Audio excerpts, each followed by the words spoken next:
अस्सलाम वालेकुम। मैं punctual and hard working student, sorry for uploading a late video. Actually student, I was busy little bit, so today we are discussing very important chapter which is blood. So let's start it, don't wasting time. Blood क्या चीज़ होती है, कभी आपने सोचा है? ये जो लाल रंग का हमारी पूरी रगों के अंदर दौड़ रहा है, तो ये किन चीज़ों से बनता है और क्या चीज़ होती है, कभी सोचा है? नहीं तो आप आज सही जगह पे आए, आज पूरी डिटेल मिलेगी आपको। सो हमने ब्लड के बारे में जो पढ़ना है वो बीएस नर्सिंग के टॉपिक के मुताबिक ही पढ़ना है। तो एक्स्ट्रा डिटेल अगर मैंने अपलोड कर दी तो बच्चे भाग जाएंगे। सो अकॉर्डिंग टू बुक ही डिस्कस करते हैं। Blood is a fluid connective tissue. अगर आपने पिछला चैप्टर टिश्यू वाला पढ़ा है जिसमें हमने एपिथेलियल टिश्यू, कनेक्टिव टिश्यू सभी को पढ़ा था, तो आपको समझ आ गया होगा। उसमें हमने पढ़ा था कि ब्लड एक कनेक्टिव टिश्यू है, लेकिन एक एक्स्ट्रा वर्ड ऐड हुआ कि blood is fluid connective tissue. इसके साथ फ्लूइड का वर्ड भी आ गया है। तो आपका पॉइंट ऑफ व्यू क्लियर कर दूं कि वाइवा में जो आपसे क्वेश्चन किया जा सकता है वो ये हो सकता है कि इसे फ्लूइड कनेक्टिव टिश्यू का नाम क्यों दिया गया है।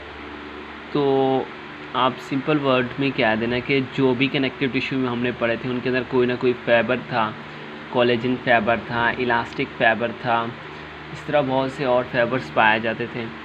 लेकिन ब्लड एक ऐसा कनेक्टिव टिश्यू जिसके अंदर कोई फाइबर नहीं होता, सो इसलिए हम इसे फ्लूइड कनेक्टिव टिश्यू कहते हैं। और कोई फाइबर नहीं है तो ये सर्कुलेट करता रहेगा कॉन्स्टेंटली, क्योंकि इसमें स्ट्रेंथ जो रिजिडिटी है वो पैदा करने के वो फाइबर्स ही पैदा करते हैं। जब फाइबर्स ही नहीं है तो ये फ्लूइड फॉर्म में होता है। So blood is fluid connective tissue as it circulate constantly in a whole body. आप मेहरबानी कर लें, अपने साथ एक पेज रख लें और साथ में पेंसिल आप नोट डाउन करते जाएं, क्योंकि मैं सभी बुक से ही पढ़ा रहा हूँ, लेकिन कुछ ऐसे पॉइंट होते हैं जिनमें कंसेप्ट क्लियर करने पड़ते हैं। इसलिए हम ब्लड को फ्लूइड कनेक्टिव टिश्यू कहते हैं, क्योंकि ये पूरी बॉडी में कॉन्स्टेंटली सर्कुलेट करता रहता है। तो अवयवम के हिसाब से आपका ये पॉइंट क्लियर हो गया। प्लीज़ मेरे चैनल को सब्सक्राइब कर लें और साथ में बेल आइकन भी दबा दें और लाइक भी कर दें, अच्छा सा कमेंट भी कर दें। अगर आपको कोई कंप्लेन है कि मेरे पढ़ाने के अंदाज से, तो वो भी नीचे कमेंट कर दें, तो मेरे चैनल के साथ कनेक्टेड रहेगा। नेक्स्ट पॉइंट में कहते हैं कि blood transport different substances to whole body. Blood जो है ना, ये हमारी पूरी बॉडी को डिफरेंट सब्सटेंसेस ट्रांसपोर्ट करता है। सो ब्लड हमारे बॉडी के अंदर अहम किरदार अदा कर रहा है। अगर ब्लड ना होता तो ये जो न्यूट्रिएंट्स होते हैं जैसे कि glucose, amino acid, fatty acid, glycerols, जो कि बॉडी पार्ट्स जैसे कि ब्रेन को ग्लूकोज डायरेक्टली ज़रूरत होता है एनर्जी के तौर पर, जब वो एनर्जी ना मिलती तो ब्रेन फंक्शन ही ना परफॉर्म कर पाता। तो ब्लड एक वाइटल रोल अदा करता है हमारी बॉडी के अंदर। सो इस तरह ये रेस्पिरेटरी सिस्टम से ऑक्सीजन लेता है और उसे हमारे सेल्स तक पहुंचाता है, क्योंकि उनको अपने फंक्शन परफॉर्म करने के लिए ऑक्सीजन की बहुत ज़्यादा ज़रूरत होती है। So blood transport oxygen to the body parts by haemoglobin present on the red blood cells and carry some carbon dioxide. अब ये जो ब्लड होता है ना, ये क्या करता है, ट्रांसपोर्ट करता है ऑक्सीजन हमारे बॉडी पार्ट्स, हम कह सकते हैं बॉडी सेल्स को। लेकिन वो किस तरह, ब्लड के अंदर ना रेड ब्लड सेल्स होते हैं और रेड ब्लड सेल्स के ऊपर हीमोग्लोबिन मौजूद होते हैं, और हीमोग्लोबिन एक रेड पिगमेंट है और इसके अंदर कैपेसिटी है ऑक्सीजन के साथ बैंड करने की। सो ये ऑक्सीजन के साथ बैंड हो जाता है और जाके सेल्स को ट्रांसपोर्ट कर देता है और सेल्स से दोबारा कार्बन डाइऑक्साइड लेके रेस्पिरेटरी सिस्टम को पहुंचा देता है। रेस्पिरेटरी सिस्टम उसको एक्सेल कर लेता है। सो ये बहुत वाइटल रोल अदा कर रहा है। सो नेक्स्ट पॉइंट इसका डिस्कस करते हैं। Blood absorb nutrients from elementary कनाल, आप डिजेस्टिव ट्रैक भी कह सकते हैं। एलिमेंट्री कनाल जो कि माउथ से लेकर एनस तक होती है, जिसमें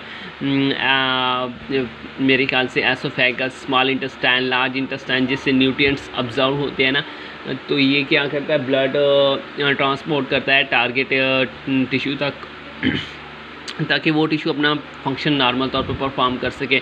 जैसे ये जाके ग्लूकोज ट्रांसपोर्ट कर देता है ब्रेन तक, ब्रेन के सेल्स को, क्योंकि ब्रेन के सेल्स एनर्जी के तौर पर सिर्फ़ और सिर्फ ग्लूकोज को ही इस्तेमाल करते हैं। अगर हम नेक्स्ट पॉइंट इसका डिस्कस करें तो वो है point number 3, blood contain protective substances such as white blood cells and antibodies which जो कि हमें protective mechanism defence system provide करते हैं। तो वही कह रहा है कि ब्लड के अंदर रेड ब्लड सेल्स के अंदर जो हीमोग्लोबिन था उसकी ऑक्सीजन कैरिंग कैपेसिटी थी, अब उन ब्लड के अंदर वाइट ब्लड सेल्स भी पाए जाते हैं और एंटीबॉडीज़ जो हमें डिफेंस मैकेनिज़्म प्रोवाइड करते हैं, जो कोई 1000 में होते हैं, तकरीबन 1.5 से लेकर 3,500 तक होते हैं। ये जो वाइट ब्लड सेल्स होते हैं ना, ये इतने ही होते हैं जो हमें डिफेंस मैकेनिज़्म जो बीमारियों के ख़िलाफ़ लड़ते हैं ना, तो ब्लड के अंदर ही ये पाए जाते हैं सेल्स। इसका नेक्स्ट पॉइंट डिस्कस करते हैं कि blood also contain a clotting factor, जिसे हम कहते हैं फैब्रिनोजन, जो कि एक प्रोटीन है विच प्रिवेंट ब्लड लॉस। सो आपने अपने माइंड में ये रखना है कि जब हमारी इंजरी हो जाती है, सो आप देखें ब्लड कितने रोल अदा कर रहा है। एक तो ये हमारे बॉडी सेल्स होते हैं, उनको एनर्जी प्रोवाइड कर रहा है। वो एनर्जी ऑक्सीजन की फॉर्म में हो सकती है, वो ग्लूकोज, फैटी एसिड्स, ग्लाइसरोल्स की फॉर्म में हो सकती है, और इसके अलावा ये ब्लड हमें प्रोटेक्टिव मैकेनिज़्म भी प्रोवाइड कर रहा है। तो ये कितने ज़्यादा काम परफॉर्म कर रहा है। इसके अलावा अगर आपकी कोई इंजरी हो गया है तो फैब्रिनोजन तभी स्टिमुलेट होगा और वो स्टिमुलेट होके ब्लड क्लॉटिंग में अहम किरदार अदा करता है। सो कितने ज़्यादा बेनिफिट हो रहे हैं, इन सभी को हम डिटेल से भी डिस्कस करेंगे, लेकिन अभी आपको ब्लड के बारे में थोड़ा बहुत कंसेप्ट क्लियर हो जाए कि ये कौन से फंक्शन परफॉर्म करता है और क्या चीज़ होता है। वैसे आपको बता दूं, ब्लड जो ना ये 2 इंग्रेडिएंट्स से बनता है। एक होता है रेड ब्लड सेल्स होते हैं, जिसमें white blood cells, red blood cells and platelets, जिसे हम क्लॉटिंग फैक्टर्स भी कह सकते हैं, और दूसरा एक फ्लूइड होता है जिसे हम प्लाज्मा कहते हैं। इन दोनों इंग्रेडिएंट्स से, और ये जो ब्लड होता है ना, ये बनता है लॉन्ग बोन्स के एंड्स, और ये जो रेड बोन मैरो होता है लॉन्ग बोन्स के एंड में, और वाइट येलो बोन मैरो ये बीच में बनता है। सो यानी कि ये बोन मैरो के अंदर ही बनता है ब्लड। सो इसका नेक्स्ट पॉइंट डिस्कस करते हैं। ये सभी आपके पॉइंट मैं क्लियर कर रहा हूँ, आप साथ में नोट डाउन कर लें, आपके कंसेप्ट क्लियर हो रहे हैं। वैवा में आपसे ये क्वेश्चन हो सकते हैं। इसके अलावा नेक्स्ट पॉइंट जो कि 5th पॉइंट है, उन्होंने कहा है कि endocrine gland secrete hormone directly into the blood. ये जो एंडोक्राइन ग्लैंड होते हैं ना, ये क्या कर देते हैं, सिक्रीट करते हैं हार्मोन को डायरेक्टली इनटू द ब्लड। अब ये हार्मोन क्यों ब्लड में सिक्रीट किए जाते हैं, पहले आपको बता दूं। कोई हमारी बॉडी के अंदर एक्टिविटी हो रही है तो उसको स्टिमुलेट करने के लिए, उस एक्टिविटी को फास्ट अप करने के लिए, फास्ट अप नहीं कह सकते, उस एक्टिविटी को आप कह सकते हैं मुतारिक करने के लिए, स्टिमुलेट, जैसे कि स्टिमुलस के तौर पर होती है ना, उसी तरह स्टिमुलेट करने के लिए ये हार्मोन्स उस टारगेट टिश्यू तक पहुंचाए जाते हैं। तो टारगेट टिश्यू तक हार्मोन जो पहुंचाने हैं वो कौन पहुंचाता है, वो ब्लड ही पहुंचाता है। सो अगर आप देखें तो हमारी ज़िंदगी में सबसे वाइटल रोल यही अदा कर रहा है। सो टारगेट टिश्यू तक उनको जाके ये पहुंचाता है उन हार्मोन को, फिर वो एक्टिविटी जो टिश्यू में चल रही है स्टिमुलेट हो जाती है। So blood transport hormone to the active tissue, active नहीं एक्चुअली टारगेट टिश्यू है, टू स्टिमुलेट द एक्टिविटी। अब इसका नेक्स्ट पॉइंट पढ़ते हैं, which is 6। Heat produce metabolically active organs such as stomach, liver and skeletal muscles. Heat जो produce होती है metabolically active organ, जो कि मतलब मेटाबॉलिकली एक्टिव ऑर्गन्स जिनमें आप कह सकते हैं मेटाबॉलिज्म का प्रोसेस चलता है, ब्रेक डाउन होती है या छोटे मॉलिक्यूल मिलके कैटाबॉलिज्म एनाबॉलिज्म चल रहा होता है। तो उन्हीं के से जो हीट प्रोड्यूस होती है उनमें स्टोमक है, लीवर है, स्केलेटल मसल्स हैं। अब इनको ना इक्वली डिस्ट्रीब्यूट करता है बॉडी पार्ट्स तक, वो कौन होता है, ब्लड, ताकि बॉडी, अब उनको क्यों डिस्ट्रीब्यूट करता है हीट को, बॉडी टेम्परेचर को बैलेंस करने के लिए। सो ब्लड कितने अहम किरदार अदा कर रहा है, ये हमारे बॉडी के टेम्परेचर को बैलेंस कर रहा है। इसके अलावा ये कोई एक्टिविटी को स्टिमुलेट करना हो तो एंडोक्राइन ग्लैंड से हार्मोन डायरेक्टली ब्लड में जाते हैं। कोई न्यूट्रिएंट्स हो तो डिजेस्टिव ट्रैक से डायरेक्टली वो न्यूट्रिएंट्स ब्लड में जाते हैं, और ऑक्सीजन रेस्पिरेटरी सिस्टम से डायरेक्टली ब्लड में जाती है। So too many function blood is performing. इसको पढ़ने के बाद हमें पता चलता है कि ब्लड की कितनी अहमियत है। So respect your blood also. So next point पढ़ते हैं। which is 7th. Blood makes 7% of the body weight, about 5.6 litre in a 70 kg man. अगर एक शख्स है उसका 70 kg वेट है तो ही उस 5.6 लीटर ब्लड उसके अंदर पाया जाएगा, जो कि अप्रॉक्सीमेटली 7% बनता है बॉडी वेट के मुताबिक. But women have a half litre less blood than the man. So ये वैवा में पूछा जा सकता है कि वोमेंस के अंदर हाफ लीटर लेस क्यों होता है. तो इसके 3 बेसिक रीज़न है, लेकिन जो आपको इम्पोर्टेंट रीज़न है वो लास्ट में बताने वाला हूँ ताकि आपके माइंड में बैठ जाए. सो फर्स्ट रीज़न आप कह सकते हैं कि women have lot of fat, उनके अंदर फैट टिश्यू ज़्यादा होता है. इसके अलावा आप कह सकते हैं कि हार्मोनल इम्बैलेंस की वजह से, जो कि आप में है गर्ल्स में हम हार्मोन का इम्बैलेंस हो जाता है. इसके अलावा third and important, haemoglobin level जो होता है ना वो फीमेल में लेस होता है और मेल की निस्बत. अगर हम मेल में देखें ना हेमोग्लोबिन लेवल वो 13 से 18 ग्राम होता है 100 ml ब्लड में, लेकिन अगर हम फीमेल में देखें तो 11.5 से लेकर 16.5 ग्राम होता है 100 ml में. तो आप देख सकते हैं तकरीबन 1.5 ग्राम का डिफरेंस आ रहा है. सो बेसिक रीज़न इसका यही आप देख सकते हैं कि हीमोग्लोबिन लेवल डिफरेंस की वजह से. इस तरह अगर आप देखें ना ये जो चिल्ड्रंस होते हैं ना इनके अंदर पहले हम रीडिंग कर लें. But this proportion is considerably greater in children but gradually decrease until the adult level reached. लेकिन ये प्रोपोर्शन जो होता है ना चिल्ड्रन में ज़्यादा होता है, लेकिन ऐसा डिक्रीज़ हो जाता है जैसे वो एडल्ट लेवल में.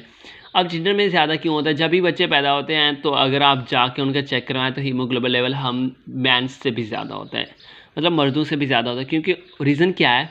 रीज़न ये होता है उनके अंदर सारा के सारे ये रेड ब्लड आप ये सेल्स होते हैं, ये येलो बोन मैरो होता ही नहीं है स्टार्ट में. तो ऐसा ऐसा येलो बोन मैरो बनता आता है. जैसे जैसे वो ग्रेजुअली बड़े हो जाते हैं तो फिर प्रोपोर्शनल तकरीबन 55% प्लाज्मा होता है और जो कि येलो बोन मैरो है, और 45% ये सेल्स होते हैं जो कि red blood cell, white blood cell और प्लेटलेट्स हैं. तो ये लेवल इस तरह बैलेंस हो जाता है. इसलिए कह रहे हैं कि बढ़ती ग्रेजुअली डिक्रीज, इसलिए कह रहे हैं until the adult level reach. जैसे एडल्ट लेवल पहुंचते हैं ये क्या होता है, लेवल डिक्रीज़ हो जाता है. So last but not least, blood in the blood vessel always in motion because the pumping action of heart. Blood जो होता है ना ब्लड वेसल्स में ये हमेशा मूव करता रहता है. अब वो कौन सा रीज़न होता है? वो हार्ट के पंपिंग एक्शन की वजह से. जैसे एक मोटर लगी हुई है आपके घर, वो पानी को पंप कर रही होती है ना, तो बेसिक अगर आप उस मोटर को बंद कर दें तो पानी कहाँ पंप होना है, उसी स्पीड से नहीं जाएगा ना.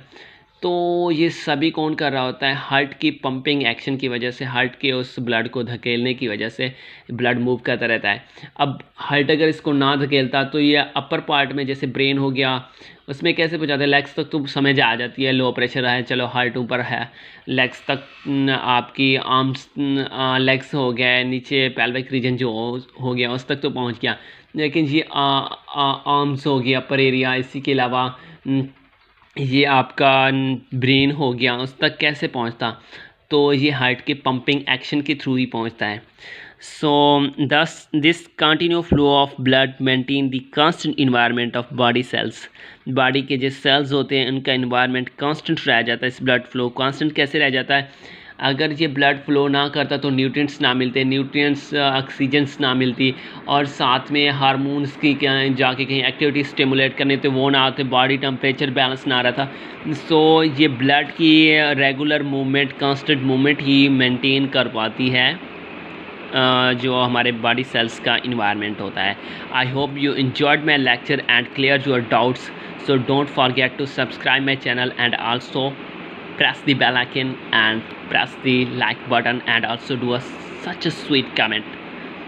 अल्लाह हाफिज़. मिलते हैं नेक्स्ट लेक्चर में जिसमें हम प्लाज्मा और ब्लड सेल्स के बारे में डिस्कस करने वाले. प्लाज्मा को डिटेल वीडियो बनाऊंगा जो हमारी बुक में है, बुक से ही पढ़ाऊंगा. सो अल्लाह हाफिज़.